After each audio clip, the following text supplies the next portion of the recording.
Probably nothing matches the complexity of the MarTech solutions out there, as that chart demonstrated. But perhaps in second place is the dynamic nature of the media landscape. And obviously, as we try to pursue our best audiences, we're trying to identify where they are and where they're spending their time.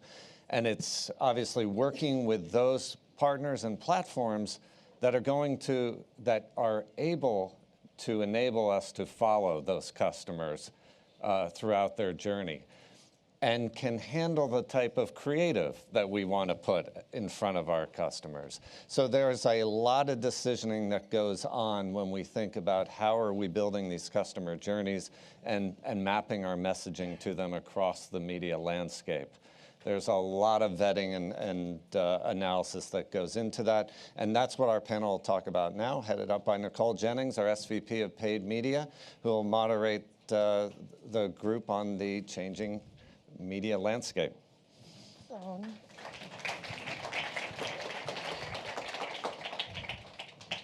Where's Tim to move the chairs? No? Okay. There's notes, and I had all of my good stuff in the notes.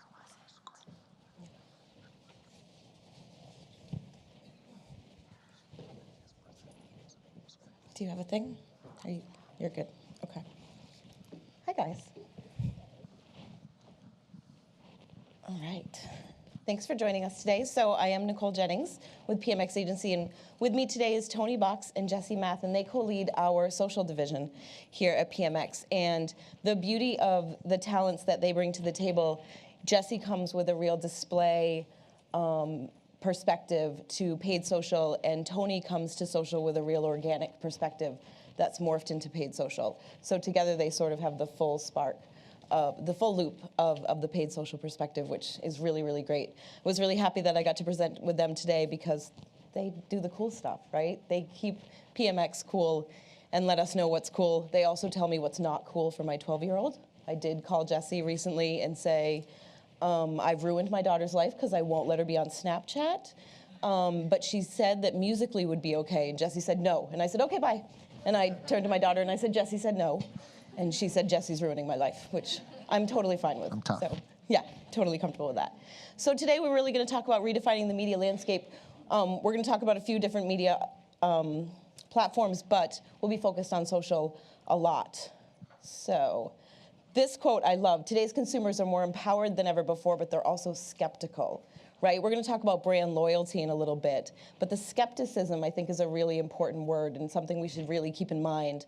They have a lot of options, right? Consumers have so many options on how to consume media, what platforms, what devices. I mean, the hardest thing on the weekends is finding out if the show you want to watch is on Netflix, Hulu, Amazon, right? That's really hard to do. So with all of those options, they're really in charge. And so it's our job as marketers to try to find them at those right moments. But that skepticism does exist.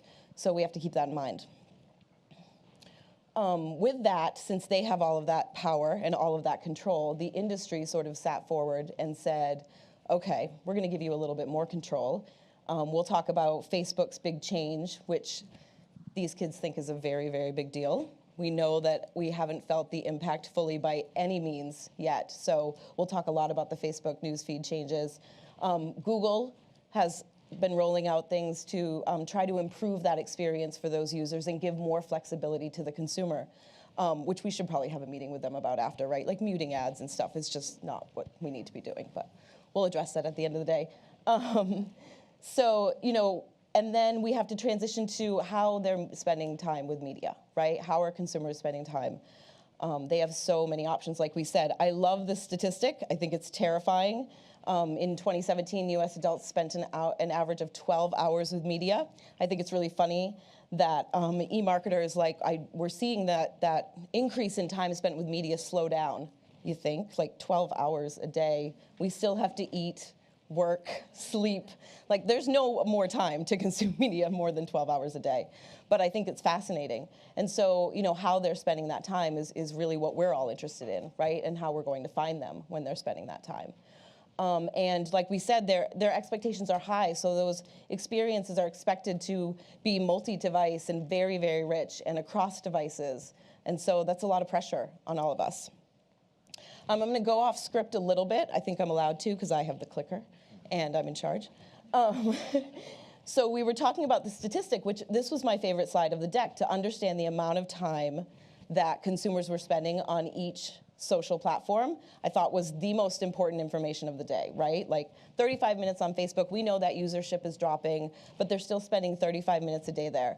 15 minutes on Instagram, but I thought Instagram was so important, right? So if they're spending less time, what does that mean? So when we were talking about it, we realized that this is a big old average that maybe means nothing to each of your brands and what you guys need to do. So I'd love you guys to give a little bit of perspective.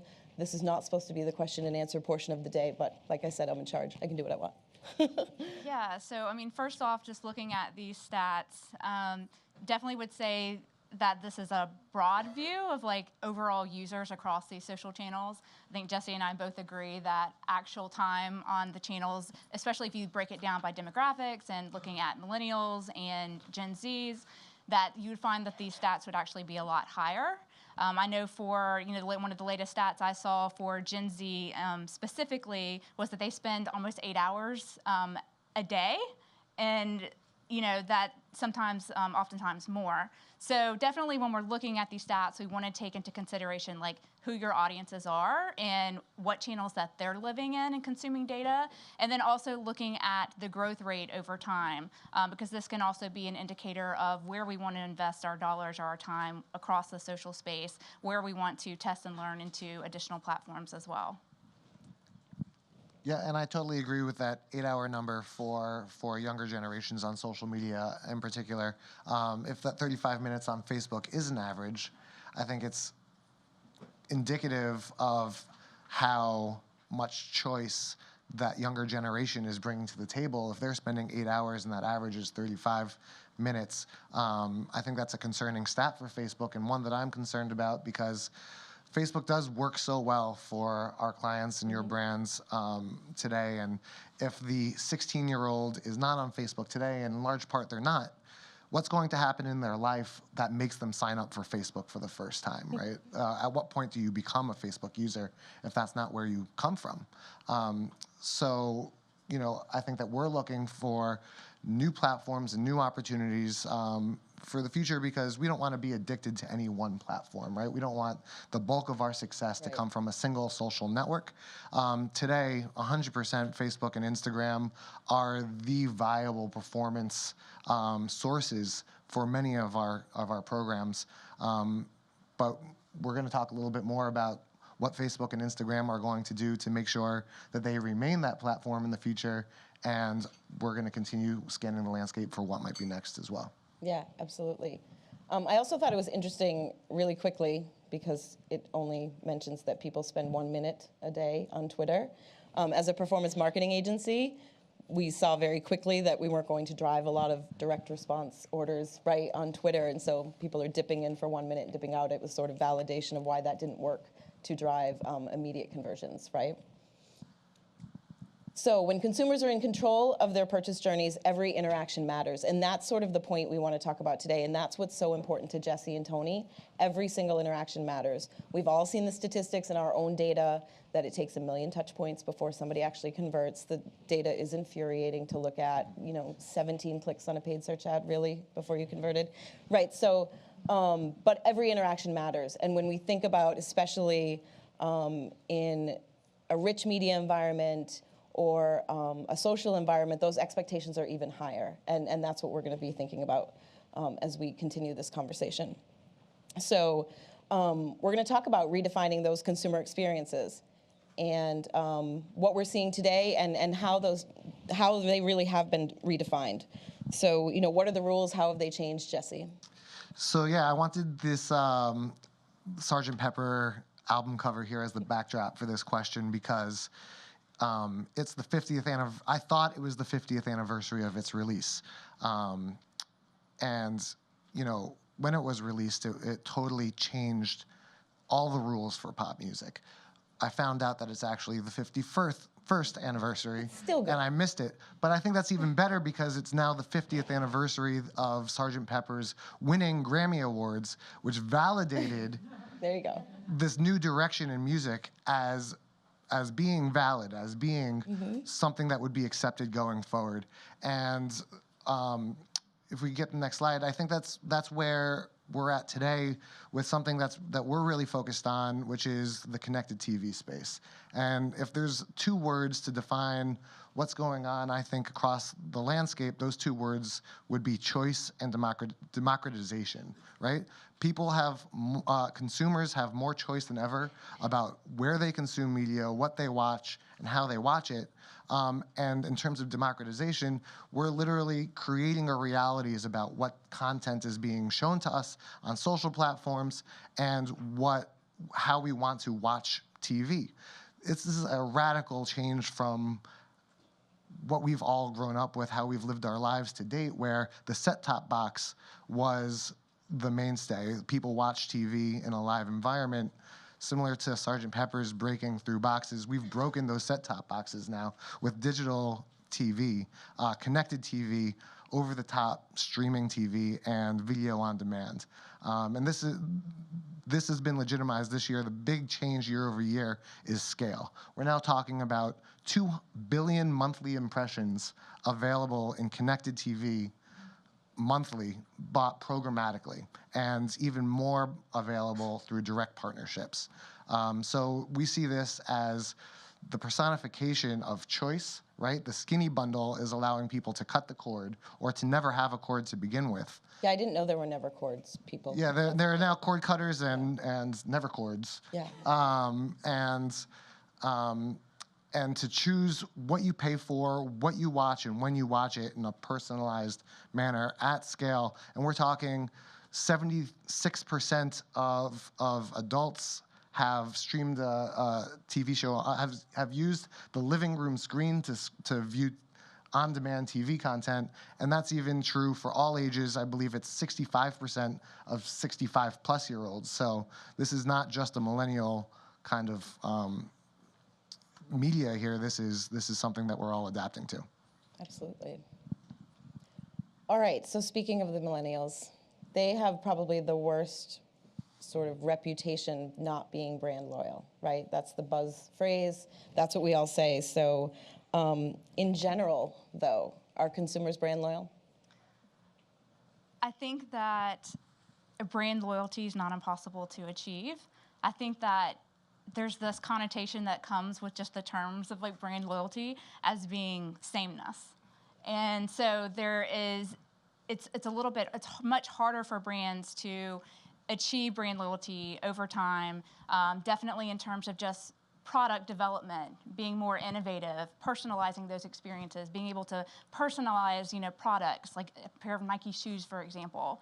And then also you have, this need to be able to connect with your consumers in a way that they can relate to, in a way that's important to them. We've heard a lot today about this need to relate to your consumers in terms of like social, your corporate mission and being social responsible. And so if you have that, this ability to be able to share that story with your consumers, especially with millennials, it's hugely important to them. So when you're talking about a generation that is, less trustful of, corporations, we've got to be smarter about building those relationships with them in a very authentic way. And then it comes down to experiences too. And, we see brands definitely moving towards less, product pushing, but more of building a lifestyle brand. I think, REI, we've mentioned this brand earlier today also, but they do an incredible job. I mean, if you look at their social news feeds across channels, like 99.9% of the content is user-generated content because they have done such an amazing job of building such tight communities, and not just like one core audience. I mean, they've been great about evolving their audience reach and growing their audiences across the years, and especially like now you look at their feeds and you see content that's very heavily geared towards families, and you scroll down further and then you have all these campaigns geared towards reaching female consumers, and then more that people that have faced adversity. So they're really great about building this lifestyle and having something that represents more than just their product. In fact, you really don't see their product in their social content at all. Yeah, I think that's exactly it. I think what's changed is that millennials aren't brand loyal to the brands that we grew up being loyal to or that our parents were loyal to, right? So, but I think what hasn't changed is that the young people still want to find that product that represents who they are, right? And that they identify with and that they can wear to school and feel like the cool kid on the block, right? Sure. And the ability for marketers to connect with niche audiences and position themselves exactly what Tony's talking about in terms of being that lifestyle brand that's right for that niche is easier than ever. And so millennials are connected to new brands and I think immensely loyal to brands that connect with them and make them feel, enable them to feel like the cool kid in school. Sure. Yeah, and I think one thing just to add quickly, it's if we're not talking about just one campaign push, it's consistency and continuously building up those experiences across that millennial base. Are you hearing that this team has very high expectations of all of you clients, of what you need to bring to us from a content perspective and from a strategy perspective in order to win? Speaking of winning, I loved this slide because I'm a cheerleader at heart, and the marketers are winning. Yay, it's all fine. We know this is all complex and hard, but I just love that that they are winning. So let's talk about a little bit of who is winning. You mentioned a couple brands. But I know that there are some categories that are doing really well and have led the way. So let's hear a little bit more about that. Sure. Sure. So I think without just diving right into an example of a brand that's doing it, I think that it's true that the marketers are winning, and that doesn't mean all of us. That means the people, the marketers who are using the suite of assets that are made available by these platforms to create experiences for their target audiences, right? And I think we have to recognize, and we've lost sight of a little bit, the fact that like we don't own Facebook. We don't have a right to Facebook. We don't get to dictate how Facebook does business or what their priorities are. And that's true for Google and the display ecosystem and all the publishers. We get to use the tools that they make available for us and work within their priorities, right? Facebook in particular is incentivized to create really positive experiences for their user base, right? The more that people like the stuff that's on Facebook, the more time they're going to want to spend on Facebook, and the more Facebook is going to be able to make money off of us buying ad inventory based off of that time, right? So Facebook literally incentivizes advertisers for using its most up-to-date and current and exciting both ad and organic products, things like live video, right?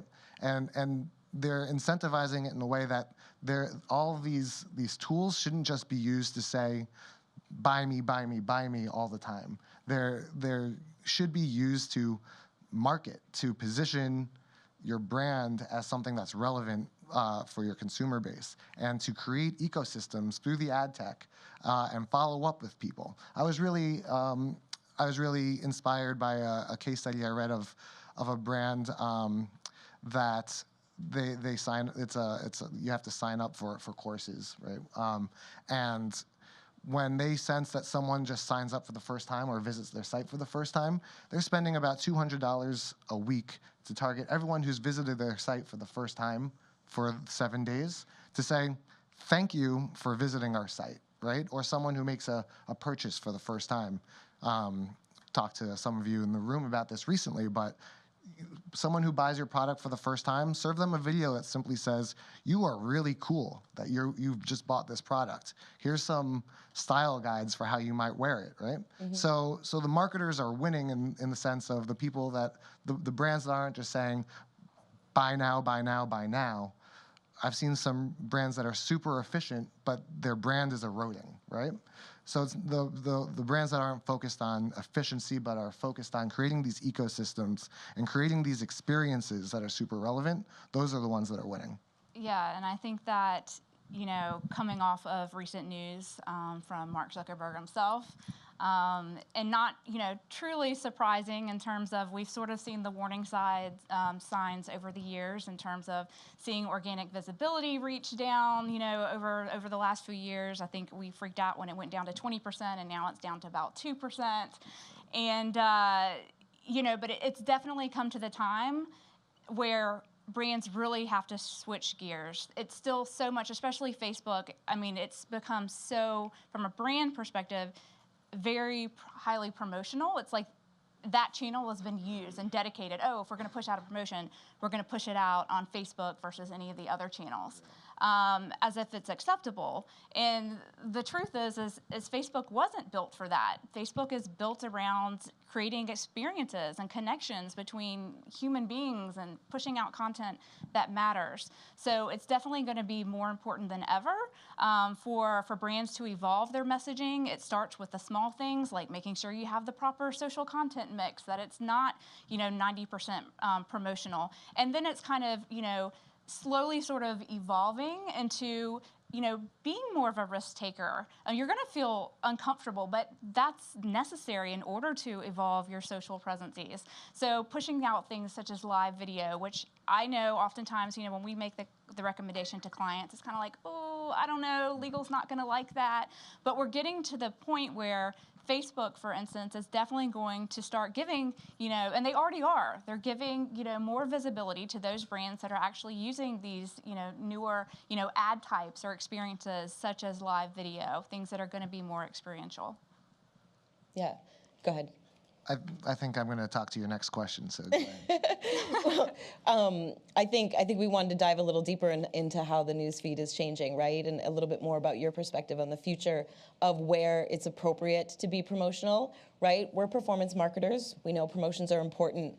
What Jesse and Tony keep drilling in my head is this idea of looking at a social strategy, a little bit bigger picture, right? We're obsessed with moments in time, and those are very important to how we manage our business. But from a social perspective and who you are and how you're representing your brand socially, we want to take a little bit of a step back and understand that journey of how a consumer is interacting with you over time. So that promotion will have its place, and it's important, but what did you say to engage that person before the promotion and after the promotion? Yep. So in terms of the That wasn't really a question, but you can go ahead. I get it. Yeah. What Digiday referred to as the Facebook apocalypse, right? Not dramatic at all. Yeah. But I do think, and we are hearing from Facebook that the changes are going to be significant. I think you can see that because in virtually every single Facebook announcement to date, the announcement has language like, you may see these changes, some pages will see these changes. Facebook is now saying that you will see changes, and it's going to affect all pages and Facebook products. So even just in that nuance and language, I think we see that it's going to be really different. And what they want is to create, their former focus was to connect you with content that you would care about. They're renewing their focus now to move away from that and building products that connect you to each other, right? And so that means that publishers and brands are going to see even further reduction in organic reach. I think that paid is not going to be as affected, right? Like, they're not saying there's going to be less ad load, but what is going to be happening is that advertisers that were relying on organic are going to know that they have to invest in paid. I actually think that you can't have one organic strategy anymore. Organic used to allow you to talk to your page followers. Now, page followers as your audience, now you have several different audiences, right? Persona-based audiences. So you need to be investing, which means that time spent on the platform is going to reduce. Facebook has said that. More advertisers are going to enter the auction, which is going to create more competition for less ad availability. So what we have is a traditional supply and demand issue, and it is going to be critically important for Facebook advertisers to do it really well. And that means being super sharp with targeting strategies and super sharp with content strategies. And I think that paid has a lot to learn from former organic strategies in terms of how we invest our dollars to create those experiences that we were just talking about. So don't be afraid of spending money to ask for reviews, right? Ask people to sign up for your email list. After you do that, ask them to take the next step of the way, right? Facebook will not reward advertisers that are saying sell, sell, sell. They will reward advertisers that are creating engagement with their brands and using the full ad stack to drive that bottom funnel conversion. Yeah, I would say that less of the conversation lately has been around, okay, what's my organic strategy going to be and what's my paid strategy going to be? It's what's my social content strategy going to be? And then from there, it's like once you nail the content, then we can evolve and to figure out, okay, what are we gonna post, where, what's the frequency gonna be, how are we going to, target the right audience with this messaging, as you said. And that's the beauty of paid social, is that you can, super hyper target to make sure that the content that you're putting out there is getting in front of the most relevant audience. So I think that that's been a big game changer for us in terms of the conversations that are happening. So it's really just about getting the right content out there in the right place at the right moment. And then also like evolving and looking at the larger ecosystem of how it all works together, right? So making sure that we are growing your audience base, that we're bringing new eyeballs onto the brand, but we're also thinking about those additional touch points and that we're keeping them engaged, right? We're not just bringing people in and being like, oh, great, we have another 100,000, followers.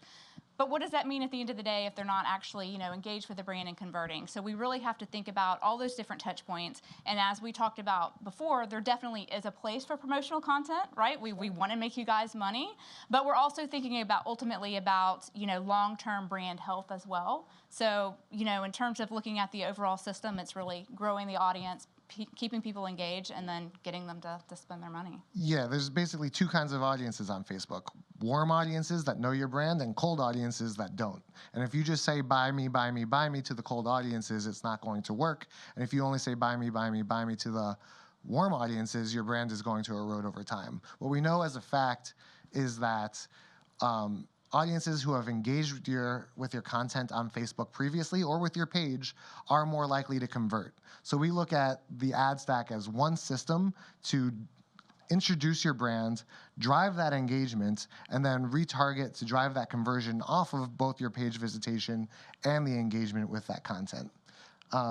One prediction for kind of the future of the ecosystem with the post-Facebook apocalypse. Oh, this is good because next year we can Yeah, play hold this me and see if it to came it. true. Yeah, hold me to it. I like that. Accountability. So Facebook has had a huge emphasis on video. They're now saying that video in your newsfeed is going to be reduced.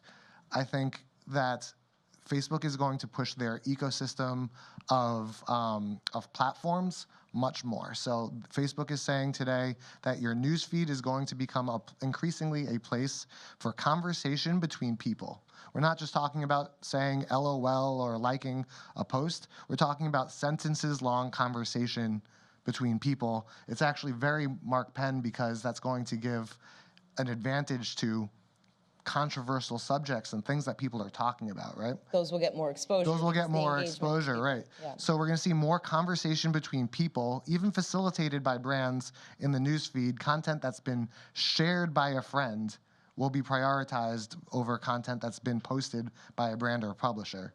We're going to see video migrate over to Facebook Watch, which is not a viable platform today, but will be. And we're going to see more of that promotional, branded, push advertising move over to Messenger, where chatbots are really a point of emphasis going forward. Do you want to go one step further with your prediction and timing on that, Jesse? You can say no. Well, the first steps are happening already. To Tony's point, Sure. right? Like we've already seen the traffic referred from Facebook to both brand pages and publisher pages drop dramatically, and that's going to continue happening. Chatbots and Messenger is already a point of emphasis. So I think I don't think there's going to be a point in time where Facebook announces, now we're doing this. Right. I think it's advertisers and publishers getting super advanced with the suite of options and creating these connected journeys that we're talking about. Yeah, I mean, I think they've slowly been doing it over time, to be honest. Sure. And we've even seen it like within the organic metrics. We know things like longer comments get greater organic visibility than people just liking a post. So these are things we've been following for a number of years for sure. So yeah, it'll be interesting to see how it plays out. I mean, you have industries that have been crushing it and who we haven't seen, them lose any visibility over the years. I mean, the luxury space is one, the beauty space and the outdoor space. I mean, those are three industries that have really been crushing it and who have these very engaged communities and have not been as widely impacted when it comes to social visibility. So it'll be interesting to see like how Facebook deals with that too, because right, you don't want to break what's working as well. Sure. But I think also why they've been so successful within those industries is that they have over time evolved and they are more, of a risk taker. They're trying new things. They're the first to, that tried, Facebook Live, for instance. So it's really also comes down to creating those more immersive, creative experiences that consumers remember. Totally, and that gets back to your earlier point about pushing your boundaries and being a little bit less comfortable, right? But a little bit more human. So what we're talking about here, Facebook is pushing live because they see more of that engagement that we're talking about happening in live environments. So we would encourage brands to really brainstorm an organic strategy based around live, for example, that matches your brand's personality. So if you're a brand that is rooted in music culture, host a concert from, a performer from your offices, right? It doesn't have to be about product and sales. It has to be about connection to consumers, right? I really like the example of that sandwich shop. You might have seen the picture that said, come in and try that one meatball sandwich that this one guy on Yelp said it was the worst sandwich ever, right? This one guy said it was the worst meatball sandwich ever. Come try it. Sure. So just have a little bit more humanity, right? Have a little bit more connection, and then use the paid element of it to create these ecosystems and build from the bottom. That's still fine. In this system here of convert, engage, and acquire that we're blocking, it's still okay to start with convert and fund that, and then move. But then you're going to see that dry up, and you're going to see your CPMs on Facebook increase dramatically if you're not filling that funnel with the engage and acquire. Yep. I look forward to having engaging conversations in your newsfeed while riding in my driverless cars very soon. Full circle. Well done. Well done. And everything we talked about related to Facebook does apply to Instagram, even though we know the behavior and the interaction with Instagram is a little bit different from consumers. But in terms of engagement and exposure, we're to assume Instagram has the same impact? I mean, I think the user expectations are different, right, on Agreed. Facebook versus an Instagram.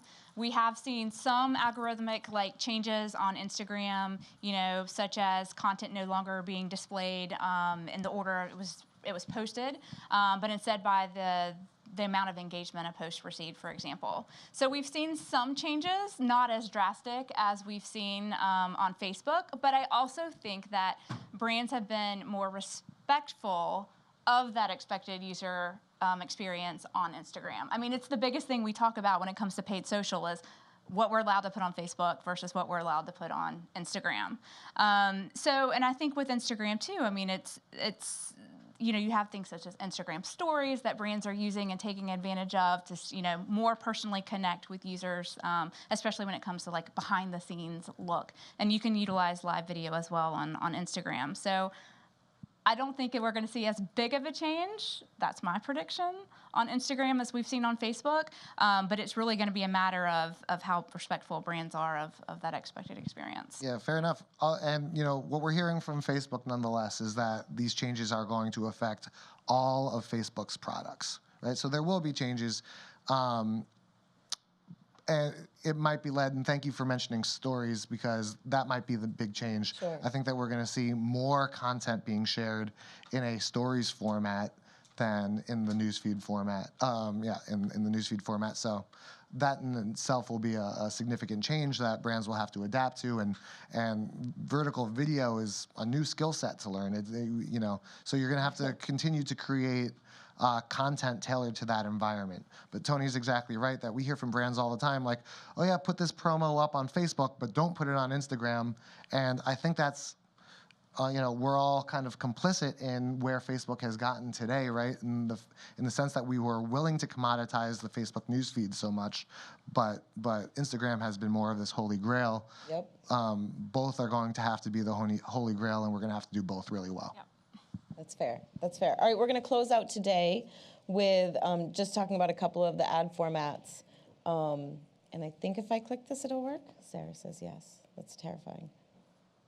There you go. And get your perspectives on those new ad formats. Yeah, so Canvas is a good example of providing a pretty immersive experience, right? And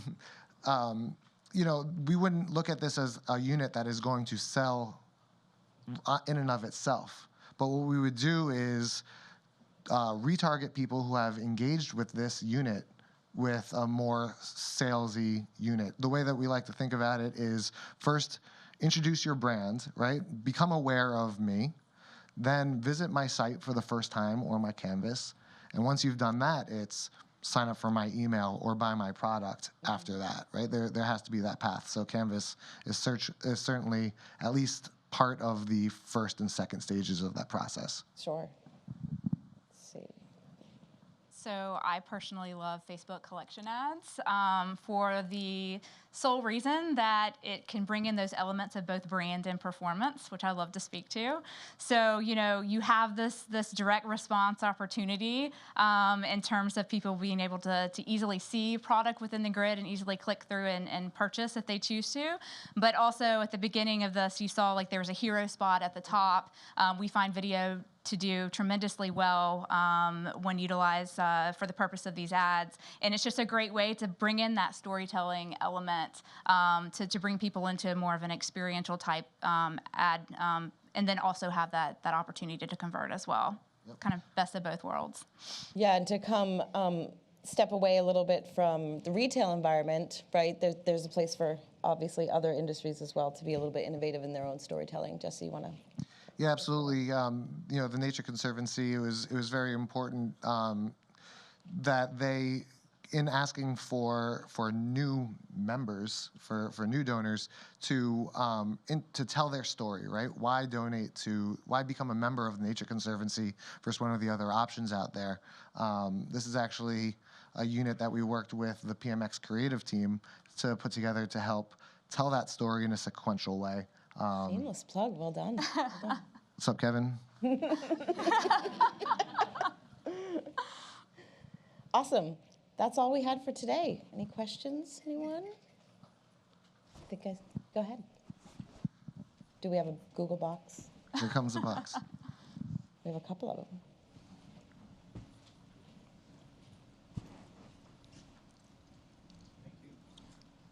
So one of the things I hear you guys saying is that having, for brands and marketers, having a steady supply of really fresh and interesting creative is crucial in this environment.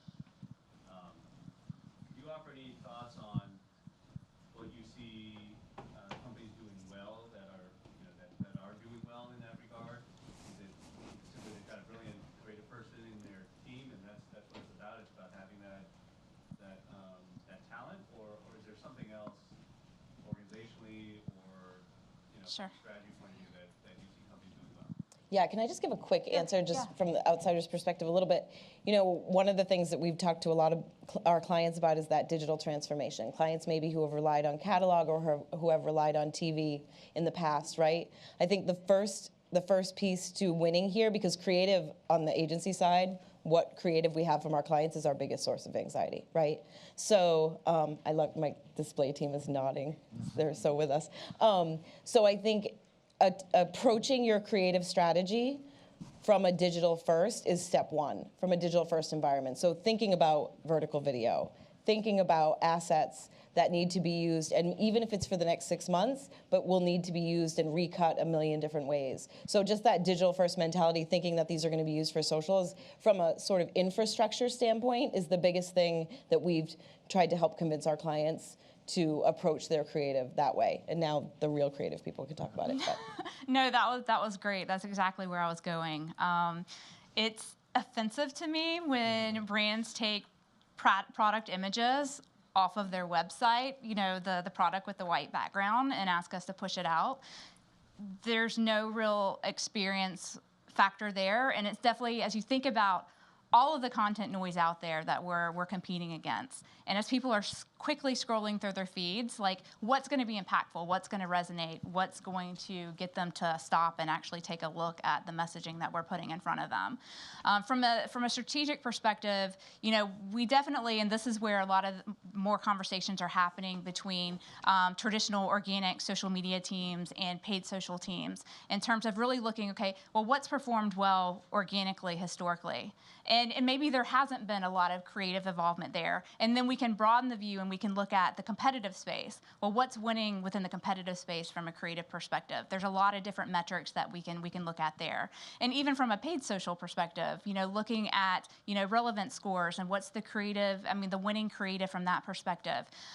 So there are definitely like nuances too in terms of what we're looking to achieve. So if we're looking to grow the audience and brand awareness is a big part of that objective, obviously, then, we're going to want more of a storytelling lifestyle element to come through within that creative. So you're going to have those more immersive ad experiences like a Canvas ad.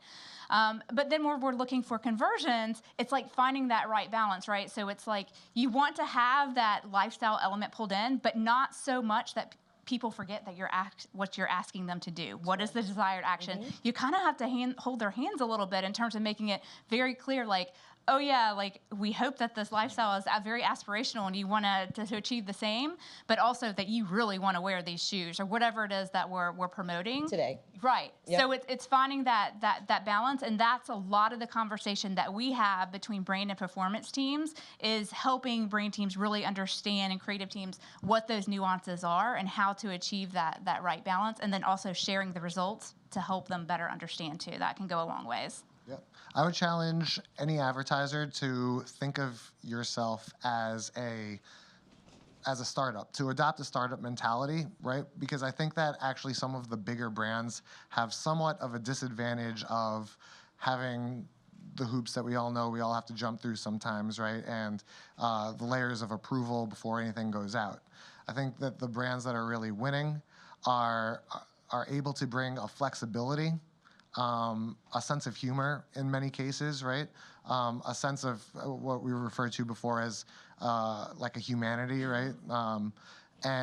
And so there are some like Casper, for example, the mattress company, and kind of these disruptive startups, small to mid-sized companies that are able to have more of a, I'm going to say brand voice, but a little bit less of an established brand voice that they might have to work against to take risks, to have a sense of humor.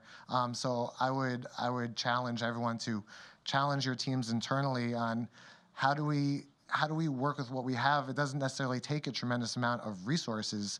It might take more imagination, and then you can create a very compelling live video with a cell phone in a very professional way with a smartphone.